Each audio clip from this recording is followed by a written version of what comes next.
प्रथम तहलका न्यूज। जींद में भारतीय किसान यूनियन की एक बैठक हुई और इस बैठक में एक बड़ा फैसला लिया गया।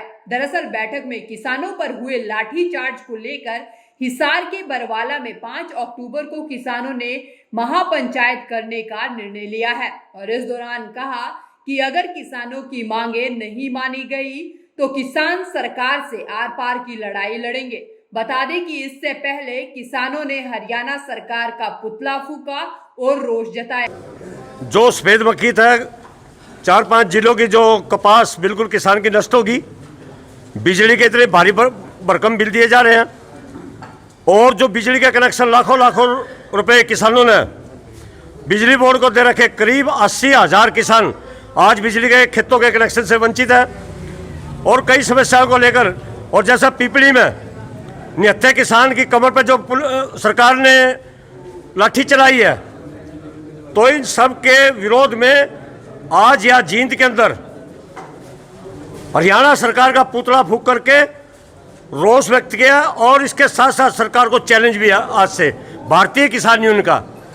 भारतीय किसान यूनियन सभी बातों को, सभी इस सरकार के नकारात्मक रवैये को लेकर के, किसान विरोधी रवैये को लेकर के 5 अक्टूबर को पूरे प्रदेश की बरवाला अनाज मंडी में किसान महापंचायत बुला ली गई है और इस मकसद के लिए बुलाई गई है कि जो हर बार किसान के साथ ये अत्याचार करी है सरकार, तो बरवाला की किसान महापंचायत में आर पार का निर्णय होगा और सरकार का जितनी ताकत लगानी है लगा ले।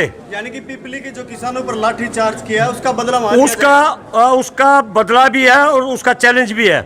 और उससे पहले जो किसान के मुद्दे, जो अध्यादेश का समर्थन मूल्य पर खरीद वह भुगतान का जो कानून की हमारी प्रमुख मांग है, उसको भी साथ में लेकर के, इन सभी मांगों को लेकर के और अपनी इस लाठीचार्ज की नाराजगी को भी लेकर के हरियाणा की जो महापंचायत बरवाला में होगी उसमें ठोस निर्णय लिया जाएगा। सरकार से अपना इन मांगों के लिए पूरा आर पार का आंदोलन होगा। अच्छा, सवाल भीड़ का नहीं है, सवाल प्रतिष्ठा का है, किसान की इज्जत का सवाल है, इसके मान सम्मान का सवाल है, इसकी गरीबी का सवाल है। इसको भाव, जैसे धान के भाव जिटरोड बेल्ट पे आज 700 रुपये का कम चल रहे हैं, इसकी रोजी रोटी का सवाल है। भीड़ तो राजनेता करते हैं, पैसे की भीड़ करते हैं, ये तो किसान महापंचायत है। इसमें तो पूरे प्रदेश के पंचायती लोग आएंगे और हमेशा की तरह जो पंचायती हमारे निर्णय वो लिए जाएंगे। वहीं भारतीय किसान यूनियन के नेता बिल्लू ने कहा कि किसानों को जवाब देने के लिए आंदोलन किया जाएगा, महापंचायत की जाएगी। उन्होंने चेतावनी देते हुए कहा कि अगर मांगे नहीं मानी गई तो बिजली बंद कर दी जाएगी और सरकार से प्रदेश में आर पार की लड़ाई लड़ी जाएगी। उन्होंने कहा कि प्रधानमंत्री का एक दिन का खर्चा 1 करोड़ 60 लाख रुपए है और मुख्यमंत्री का रोजाना 50 लाख रुपए का खर्चा होता है। सरकार के पास ये रुपए कहां से आते हैं? कर लग रही है और सरकार अपना आपको सरकार मानने लग रही है, किसानों के ऊपर लाठीचार्ज कर लग रही है। इसका जवाब देने के लिए, और यह सरकार कहाँ है? सरकार तो हम हैं। सरकार किसको मान रही है? और हमारी पब्लिक और हमारे किसानों की भी गलतफहमी है कि मतलब किसी को हमें 5 दिन का नौकर को हम सरकार मानना, हम उसको सरकार नहीं मानते। जो किसान विरोधी और किसानों की नीति के खिलाफ है, जो सरकार नहीं है, किसानों के ऊपर लाठीचार्ज करती है, इसका जवाब भी देंगे और इसकी ताकत हो जितनी ला ले। अगर यू रोड पर ही रोक सके किसान ना कि भाई इसका रोड है, रोड के ऊपर रोक सके, इसकी जितनी ताकत है हम इसको बिजली का सारा सौदा इसका बंद कर देंगे।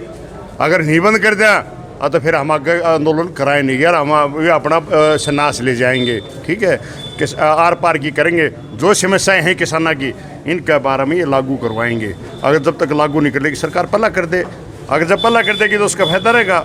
अगर बाद में उसका चीज़ की सोचेगी तो फिर कोई फायदा नहीं रहेगा, क्योंकि सरकार के गले या आर पार की और इन चीज़ों की, क्योंकि किसान बर्बाद हो चुका है, किसान की कोई सुनने वाला नहीं है। इनकी सड़क ये तो 3-3 पेंशन ले, 4-4 पेंशन ले हैं। इनका न्यूनी बेरा ये भी ना कितना खर्चा करे रोजाना का, इसका खर्चा कितना है? इस देश के प्रधानमंत्री का 1 करोड़ 60 लाख रुपये खर्चा रोजाना का। आगे इसमें इस मुख्यमंत्री का तरह 50 लाख रुपये, तेरे मंत्री का कितना खर्चा है? कहाँ से आता है पैसा? भारतीय किसान यूनियन के उपाध्यक्ष रामफल कंडेला ने कहा कि एपीएमसी खत्म करने का तरीका है। उन्होंने कहा कि सरकार बीमा की बात करती थी, किसी को बीमा नहीं दिया गया और अब सरकार को किसानों का काम करके देना होगा। देखिए, जो धनखड़ मीटिंग बुलाने लग रहा है वो कोई किसानों की मीटिंग नहीं, वो तो इसका एक बुलाने का तरीका है। क्योंकि जिस जो समय विधेयक में बातें आई हैं उसमें क्लियर सी बात है, कहीं पर भी समर्थन मूल्य की खरीद का कोई तरीका नहीं दिखा रखा। दूसरी बात यह है, एपीएमसी ख़त्म करने का तरीका है। एपीएमसी में टैक्स लगेगा और किसान से खरीदेगा, टैक्स नहीं लगेगा। एक म्यान में दो तलवार नहीं चल सकती। जो वो कहता है मंडी चलेंगी, नहीं चलेंगी मंडी बिल्कुल भी। हमें ये बताए धनखड़ पहले इसी प्रकार से वो जो है हमारे पास बीमा का बात करता था। अगर बीमा में आपको ये सुविधा है, बाद में जब वो पोल खुली सरकार की, कहीं गिरदौरी सही नहीं पाई गई, कहीं मुआवजा सही वितरित नहीं किया गया, कहीं पर जो है जो रिश्वत के कांड इनके बीच में चले, कर्मचारी और अधिकारी भी रिश्वत में संलिप्त मिले, आज तक उनकी जांच नहीं कराई गई। जिस धनखड़ की बात करते हैं वो तो एक तरफ चालने की कोशिश करता है। और साथियों याद रखो, जो दिल्ली में बैठ करके कबूतर कुर कर सकता है, जब वो दाना खाने आता है, जो आपका दाना खाता है, उस दाने के लिए जो है नहीं आपके पास उसे आना पड़ेगा। एक दिन जो धनखड़ हो चाहे पनखड़ हो, उन सब ने जो नहीं किसान के पाँव में आना पड़ेगा। और कोरोना के अंदर अगर 80 लाख आदमियों को हम जो है नहीं खाना खुआ सकते हैं तो किसान खुआ सकता है, मोदी और जोधी कोई भी नहीं खुआ सकता। इन्हीं बातों को लेकर के हमने जो है ये 5 तारीख की वहाँ पर आर पार की लड़ाई की। दरअसल कुरुक्षेत्र के पिपली में किसानों पर हुए लाठीचार्ज के बाद अब किसानों में भारी रोष देखने को मिल रहा है और इसको लेकर किसानों ने अब सरकार के साथ आर पार की लड़ाई लड़ने का फैसला ले लिया है। आपको बता दें कि भारतीय किसान यूनियन ने 5 अक्टूबर को हिसार के बरवाला में किसानों की महापंचायत करने का ऐलान कर दिया है और सरकार को चेतावनी देते हुए कहा कि अगर सरकार किसानों की मांगे नहीं मानती है तो अब सरकार से आर पार की लड़ाई लड़ी जाएगी। फिलहाल देखना होगा कि सरकार किसानों की मांगों को पूरा करती है या नहीं। प्रथम तहलका के लिए जींद से प्रवीण कुमार। वर्ल्ड फेमस बाबा अजमल खान हर समस्या का तुरंत समाधान, जैसे नौकरी, कारोबार, वशीकरण, प्रेम विवाह, तलाक, दुश्मन से छुटकारा, घर में बीमारी का रहना, ऐसी ही समस्याओं के समाधान के लिए तुरंत फोन करें। 7 घंटों में 100% लाभ गारंटी कार्ड के साथ। World famous Baba Ajmal Khan. Mobile number 9878678629।